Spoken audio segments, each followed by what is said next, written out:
और ये जो एनर्जीज है दो टाइप की होती है, एक होती है एटीपी, एक होती है एडीपी। एटीपी होती है एडिनोसिन ट्राइफॉस्फेट। जब लोग पंजा लड़ाते हैं, आर्म रेसलिंग करते हैं, तो कई बार उनकी हाथ टूट जाता है। बॉडी बिल्डर्स और हमारे पावर लिफ्टर दोनों की जो वर्कआउट शेड्यूल होता है वो बिल्कुल अलग अलग होता है। पावर लिफ्टर ट्रेन करते हैं पावर के लिए। तो राम राम सभी भाइयों को। तो जैसा कि हमारा इस सीरीज का एक एपिसोड हो गया है पिछला, आप जाकर उसे चेकआउट कर सकते हैं। अब ये हमारा सेकंड एपिसोड है। इस एपिसोड में हम लोग जानेंगे कि वर्कआउट क्या होता है और हमारे मसल कैसे बिल्ड होते हैं, हमारे मसल मूव कैसे करते हैं, स्ट्रक्चर हमारा मसल का क्या होता है, एवरीथिंग डिटेल में जानेंगे सब कुछ। आज की वीडियो थोड़ी सी लंबी होने वाली है क्योंकि आज हम लोग वर्कआउट और इसकी पूरी ह्यूमन बॉडी की जो एनाटॉमी होती है और जिस तरह से हमारा मसल बिल्ड होता है उस चीज़ की डेप्थ में जाएंगे और डिटेल में समझेंगे सब कुछ। तो वीडियो स्टार्ट करने से पहले मैं आप सब लोगों से रिक्वेस्ट करूंगा कि एक बार चैनल को सब्सक्राइब कर दें और वीडियो को लाइक कर दें। तो आइए वीडियो शुरू करते हैं। सो मैं एज्यूम करके चल रहा हूँ कि आप एक ऐसे इंडिविजुअल हैं जिसको फिटनेस की थोड़ी बहुत नॉलेज है, आपको थोड़ा बहुत टाइम हो गया वर्कआउट करते और अपने आप के तो आपको वजन अपना घटाना है या आपको अपना मसल बढ़ाना है, आपको कोई फिटनेस गोल है, इसलिए आप ये वीडियो देख रहे हैं। तो बिल्कुल बेसिक से स्टार्ट करते हैं। देखिए, हमारी जो ह्यूमन बॉडी है उसका सबसे बेसिक अंग होता है हमारी बोन, क्योंकि सबसे जो भीतरी लेयर, अगर आप लेयर बाय लेयर अपनी बॉडी को देखेंगे, सबसे ऊपर स्किन, स्किन के नीचे वेन्स, वेन्स के नीचे मसल, मसल्स के नीचे हमारी बोन। तो सबसे जो प्राइमरी हमारा जो अंग है शरीर का वो हमारी बोन होती है, जो हमारा स्केलेटन सिस्टम होता है, कंकाल तंत्र होता है, जिसमें हमारी 206 हड्डियाँ होती है। ठीक है, तो अब एक हड्डी दूसरी हड्डी से एक पार्ट से ज्वाइंट होती है, उस पार्ट को हम लोग बोलते हैं लिगामेंट। लिगामेंट के द्वारा एक हड्डी दूसरी हड्डी से ज्वाइंट होती है और उस हड्डी का जो जहाँ पे ज्वाइंट होता है वो आपस में रगड़ा ना खाएं, उसके लिए होता है कार्टिलेज। कार्टिलेज की एक छोटी सी एक परत होती है, जैसे कि हमारी कान की हड्डी होती है ना, ऐसी एक परत होती है कार्टिलेज की, वो हमारी हड्डी के ज्वाइंट के बीच में रहती है, जिससे हड्डी आपस में ना घिसे, क्योंकि bone is a hard thing.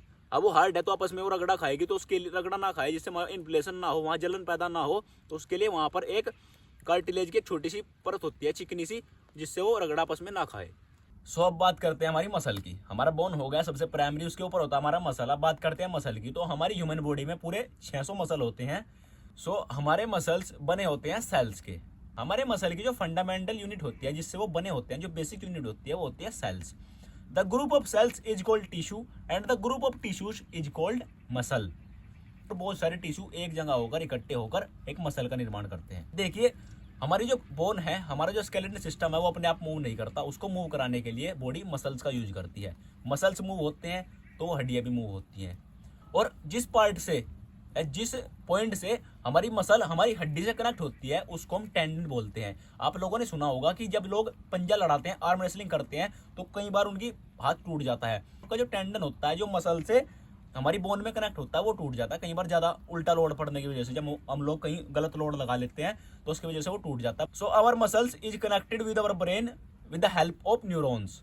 हमारे मसल्स होते हैं, हमारे ब्रेन से कनेक्ट होते हैं वो न्यूरॉन्स के द्वारा। मसल्स मूव करते हैं माइंड के सिग्नल्स के अकॉर्डिंग। अब जैसा माइंड मसल को सिग्नल देगा वैसा मसल मूव करेगा, और अगर मसल मूव करेगा तो मसल अपने साथ साथ बोन को भी मूव कराएगा। अब जैसे मेरा माइंड भी सिग्नल दे रहा है कि मैंने उंगली उठाई, तो इस चीज में किस चीज का खेल है? सब मसल का खेल है। मसल के साथ साथ मेरी बोन कनेक्ट है। अब मसल काम करेगी तो मेरी बोन साथ साथ काम करेगी।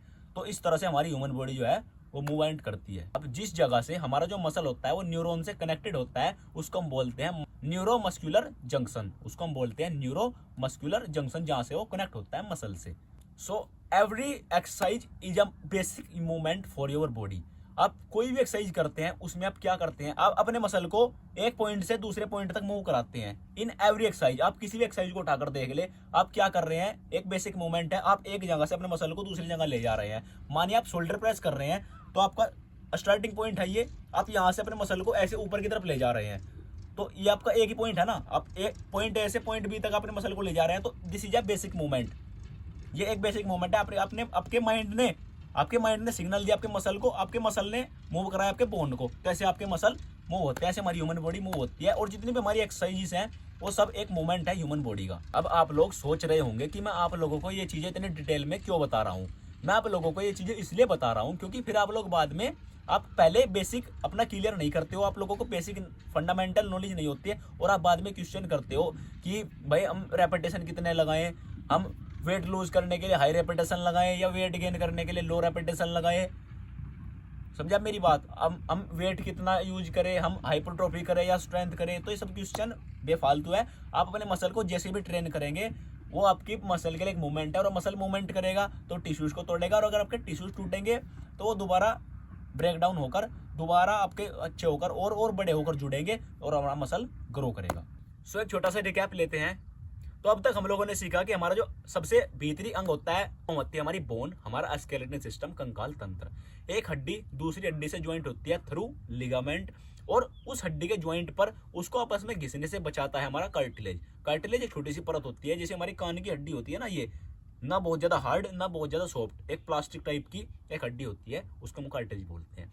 उसके बाद बात आती है मसल की। Muscle is a group of cells, a group of cell is made tissue, और the group of tissues is together made muscle.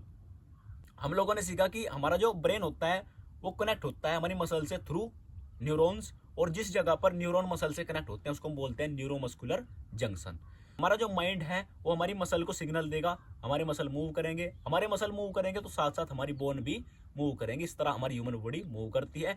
और हम लोगों ने सीखा कि every exercise is a movement for your body. आपकी बॉडी के लिए जितनी भी एक्सरसाइज है, जो भी आप एक्सरसाइज कर रहे हैं, वो एक मूवमेंट है आपकी बॉडी के लिए, इससे ज्यादा कुछ नहीं है वो।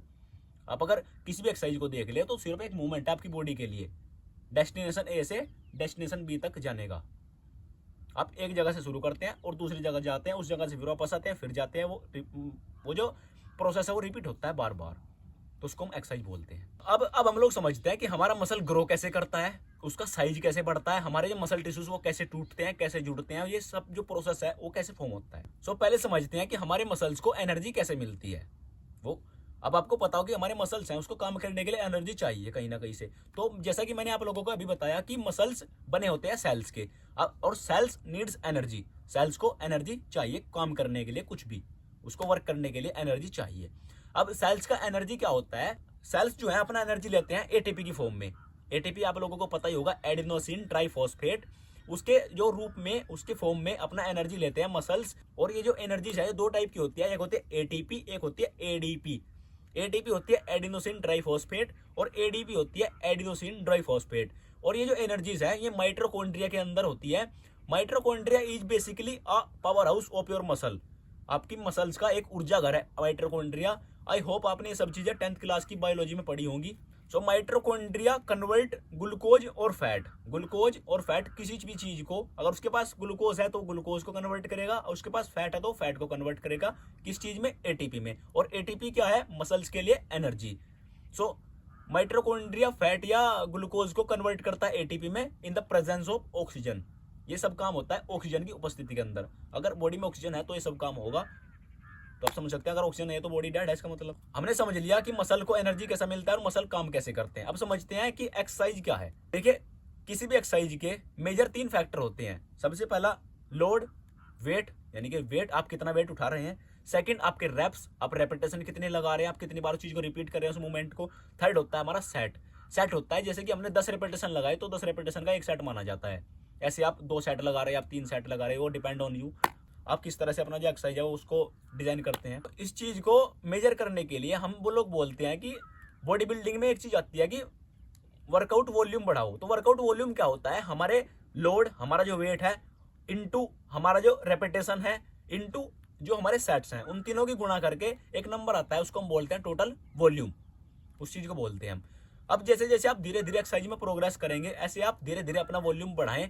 वॉल्यूम बढ़ाने का मतलब है कि आप अपने या तो लोड बढ़ा सकते हैं, या रेपिटेशन बढ़ा सकते हैं, या आप अपने सेट्स बढ़ा सकते हैं। आप तीनों चीजों में से कुछ भी बढ़ाएंगे तो आप धीरे धीरे एक ओवरलोड प्रोग्रेशन अपने मसल को देंगे, और आपका मसल धीरे धीरे और ज्यादा ग्रो होगा। सो इन दिस प्रोसेस आपके मसल को ग्रोथ तो मिलेगा, बट आपके मसल में उतना ज्यादा स्ट्रेंथ नहीं बढ़ेगा, क्योंकि आपके मसल में सिर्फ आप उसको वॉल्यूम बढ़ाकर उसके साइज को बढ़ा रहे हैं, उसकी स्ट्रेंथन प्रोसेस को नहीं कर रहे। बट अगर आपको अपने स्ट्रेंथ पर ही ज्यादा ध्यान देना है, आप चाहते हैं कि मेरा मसल ग्रो तो करे बट साथ साथ उसके अंदर स्ट्रेंथ भी आए, उसके अंदर पावर भी आए, तो आपको अपना जो वॉल्यूम बढ़ाना है वो आपको सिर्फ लोड के द्वारा बढ़ाना है। आपने अपने सिर्फ अपना वेट बढ़ाना है। आपको अपने सेट और अपने रैप आपके उतने ही रहेंगे, बस आपने अपना वेट बढ़ाते जाना है। जैसा कि आप लोगों ने देखा होगा कि हमारे बॉडी बिल्डर्स और हमारे पावर लिफ्टर दोनों की जो वर्कआउट शेड्यूल होता है वो बिल्कुल अलग अलग होता है। पावर लिफ्टर ट्रेन करते हैं पावर के लिए, इसलिए वो 1 रैप मैक्स, 2 रैप मैक्स, या वो मैक्सिमम 5 रेप्स तक जाते हैं बस, उससे ऊपर वो नहीं जाते। और बॉडी बिल्डर्स ट्रेन करते हैं 8 से 15 रेपिटेशन के बीच, क्योंकि उनको चाहिए होता है बेसिक हाइपरट्रोफी, जिससे उनका मसल ग्रो हो, उन्हें स्ट्रेंथ से कोई मतलब नहीं है। बट पावर लिफ्टर को चाहिए होता है स्ट्रेंथ, इसलिए वो सिर्फ अपने वेट को बढ़ाते हैं, अपने रेपिटेशन को और अपने सेट्स को उतना ही रहने देते हैं। तो ये 2 टाइप के हमारे बेसिक ट्रेनिंग होते हैं। अब आप इनको अपनी नीड के अकॉर्डिंग ऐड कर सकते हैं अपने शेड्यूल में, जैसी भी आपकी नीड है। आपको स्ट्रेंथ बढ़ाना है तो आप लोड को बढ़ाइए, रैप्स और सेट आपके इतने ही रहेंगे, उतने ही रहेंगे। बट अगर आपको एस्थेटिक चाहिए, आपको मसल चाहिए, आपको स्ट्रेंथ से कोई मतलब नहीं है, तो आप सिर्फ अपने वॉल्यूम को बढ़ाइए। वो चाहे आप किसी भी चीज़ से बढ़ा सकते हैं, लोड से बढ़ा सकते हैं, आप लोड से बढ़ा सकते हैं, आप रेपिटेशन बढ़ा सकते हैं, आप सेट्स बढ़ा सकते हैं, वो आपकी मर्जी। अब मेरी पर्सनली चॉइस क्या होती है, मैं कैसे ट्रेन करता हूँ अपने मसल्स को, तो मैं पर्सनली आपको अगर गाइड करूँ तो मैं आप लोगों को कहूँगा कि आप दोनों ही मेथड का यूज़ करें। देखिए, जिंदगी इतनी छोटी नहीं है, आपको सिर्फ 3 महीने वर्कआउट नहीं करना। आपका गोल होना चाहिए कि मैं 70 साल तक वेट ट्रेनिंग करनी है। और अगर आपको इतने लंबे समय तक कोई चीज़ सस्टेन करनी है तो उस चीज़ में वैरायटी होनी बहुत जरूरी है। तो अपने वर्कआउट में भी वैरायटी रखें। आप ऐसा कर सकते हैं, आप 3 महीने के लिए थोड़ा सा हैवी वेट से ट्रेन कर सकते हैं, 3 महीने के लिए हाई रेपिटेशन से ट्रेन कर सकते हैं, बट आपको ट्रेन हर चीज़ करनी पड़ेगी। इसका कारण क्या है, क्योंकि हमारी बॉडी में 2 टाइप के मसल फाइबर्स होते हैं। पहला होता है स्लो ट्विच मसल फाइबर, एक होता है fast Twitch muscle fibre. Fast Twitch muscle fibre हमारा होता है जो स्ट्रेंथ से ट्रेन होता है, मतलब जो हम लो रेपिटेशन लगाएं हाई वेट से, मतलब हैवी वेट से हम लो रेपिटेशन लगाएं तो उससे ट्रेन होगा हमारा फास्ट ट्विच मसल फाइबर। और स्लो ट्विच मसल फाइबर हमारा ट्रेन होता है जब हम हाई रेपिटेशन लगाते हैं लो वेट से।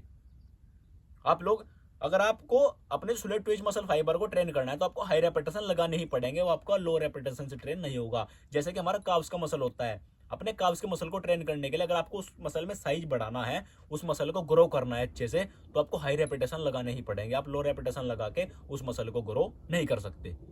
तो इस बात को समझे और अपने जो वर्कआउट शेड्यूल है उसमें ये चीज ऐड करें और अपने वर्कआउट को अपने हिसाब से कस्टमाइज करें। आप दोनों चीज को ट्राई करें, आप हैवी वेट को भी ट्राई करें, आप लाइट वेट को भी ट्राई करें, जब भी आपको एक बेटर रिजल्ट्स मिल पाएंगे। आप सब चीज को ट्राई करें, अपनी बॉडी का कॉम्बिनेशन बनाएं। I hope all your doubts are clear. आपके सभी डाउट्स क्लियर हो चुके होंगे।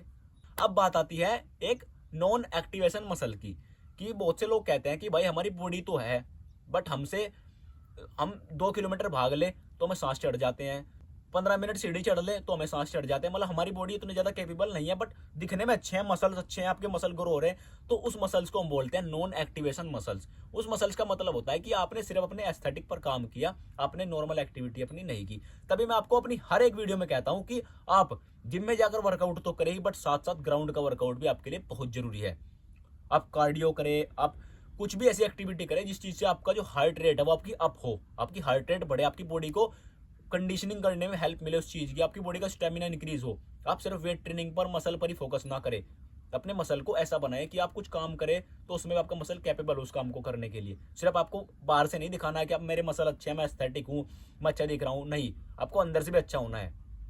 आपको ऐसा होना है कि मैं कुछ काम भी कर सकूं, मैं कोई दीवार कूद सकूं, मैं अगर 1-1 घंटा कोई दौड़ रहा हूं, मैं मतलब आप हर चीज में कैपेबल होने चाहिए। एक अगर आपको नॉर्मल फिटनेस गोल भी है, आपको एथलीट नहीं है, फिर भी आपका ये तो गोल होना चाहिए कि मेरी बॉडी हर काम के लिए कैपेबल हो। तो मैं ऐसा करता हूँ, इस वीडियो में मैंने सब कुछ आपको डिटेल में समझा दिया और आपके सभी डाउट क्लियर हो चुके होंगे। अब आप प्लीज़ ये क्वेश्चन ना करें कि मुझे कितने रेपिटेशन लगाने हैं, कितने सेट्स लगाने हैं। मैं समझता हूँ कि आप सब लोग समझ चुके होंगे, अपने हिसाब से आप कस्टमाइज कर सकोगे अपने वर्कआउट को।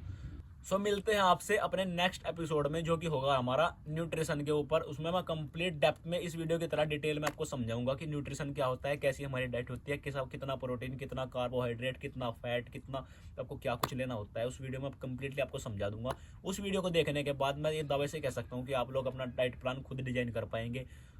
अगर ये वीडियो अच्छा लगा हो तो वीडियो को लाइक कर दे, चैनल को भी सब्सक्राइब कर दे। भाई चैनल को आपके सपोर्ट की बहुत ज़रूरत है, चैनल को सपोर्ट करें। मिलते हैं आपसे अपने नेक्स्ट एपिसोड में, जो कि होगा हमारा न्यूट्रिशन के ऊपर। तब तक के लिए राम राम भाई।